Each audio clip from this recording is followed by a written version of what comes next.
দেখতে পাইতেছো তিনটা কৌটা, বাট কৌটাগুলো যখন ঘোরে তখন তোমরা বুঝতে পারো না যে কোন কৌটা কোন জায়গায় যায়।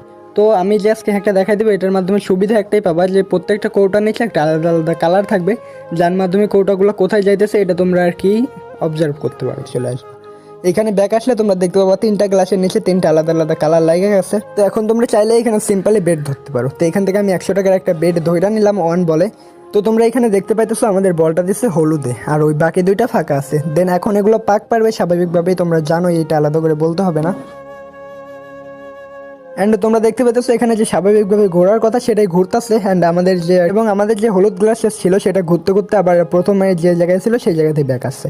তো আমরা কি করলাম, আমরা সেটাতে ক্লিক করলাম অ্যান্ড আমাদের যে উইনিং সেটা 291 টাকা দিয়ে দিল লস। তো সবাই এখানে কোনো প্রকার লোভ না করে যারা যারা আগে থেকে এগুলো খেলো তারা এটা ট্রাই করে দেখতে পারো। আশা করি তোমাদের একটা ভালো পরিমাণ প্রফিট থাকবে। আর কারো যদি এটা বুঝতে অসুবিধা হয় যে কিভাবে কি করলাম, তারা অবশ্যই কমেন্টে জানাই বা নেক্সট টাইম আরো